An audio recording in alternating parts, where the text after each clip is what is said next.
Well, hi, everybody. Today we are going to talk about the art of bouncing back. Sorry if this picture is a little grainy. I happen to be staying at an Airbnb right now, and so this is what I've got to work with. So there you go.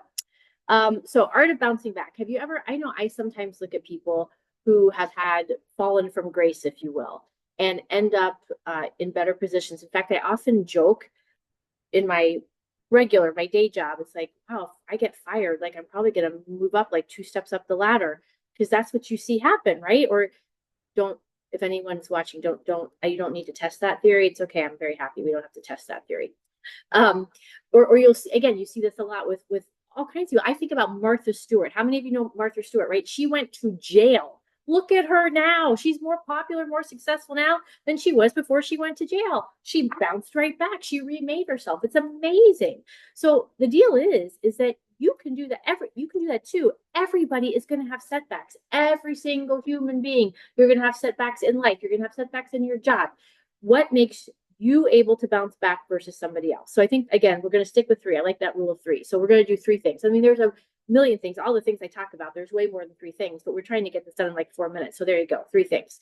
So I think the first one is really not perseverating about whatever was the circumstances that led to the roadblock, that led to whatever it was that you need to bounce back from. You need to take whatever you can and learn from it, and you need to be realistic. There were likely things that were outside your wheelhouse or your ability to control that may or may not have been fair or accurate.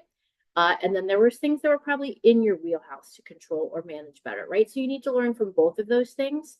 Really important, but don't perseverate on them. Learn, move on. Really, really important. If you're a ruminator, gotta stop the rumination. It does not help you. It helps no one to ruminate. Okay. And if you look at the people who bounce back, they don't ruminate. So I don't know what more proof you need on that, that's not helpful to you. That's going to lead me into number two, which is this idea of, growth mindset, right? So everybody talks about with kids, have a growth mindset. But really to me, it's about what we talk about all the time when I talk, which is your mind and controlling the story that your mind tells you, because it's a story. It's making up a story about what happened. And we know that that story is usually not based in fact. So the idea is that using that neuroplasticity, using the way to kind of reframe what's going on. So something happened, whatever it was that you need to bounce back from. Can you rewrite that letter? So we'll do an exercise sometimes where people will say, X, Y, and Z happened to me. Woe is me. Wah, wah, wah, wah, wah. And we'll say, you know what? Let's do an exercise where you rewrite the letter. You're telling it to your child. You're going to sell a book and you're going to make it more positive, right? So what are the things that how can you retell the story? How can you reframe it? Now, again, I am not advocating not paying attention to things that you could have learned or do better. Okay. I'm not saying that. But what I'm saying is there's a whole other piece to it that you can reframe to be able to bounce back. So that's what you've got to be able to take the story that your mind is giving you and say, what are the absolute facts in that story? What is something that if I told this story to 100 people, everybody would say this is true? And you really got to be honest with yourself. And you can't be honest with yourself. Talk to a good friend who is going to call BS on you. All right.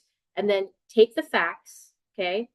And then take the story and rewrite that story. Really, really important to do. Okay. I'm trying to think of a quick example to illustrate that, because I know I've exceeded my 4 minutes already by now. But let's just say it's the story is, nobody likes me. Everybody was out to get me. That's a popular one. Really? Were they really out to get you? Was everybody really out to get you? Was that the story that everybody's always out to get me? No, that's probably not the correct story. So the story might be, reframing it.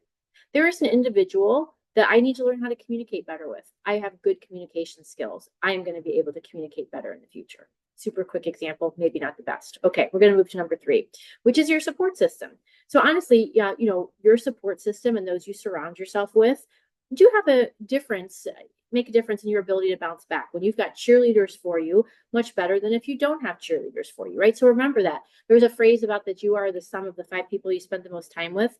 So take a look. Who are the 5 people you're spending the most time with? And are they cheerleaders for you? Do you guys support each other in realistic and healthy ways or not?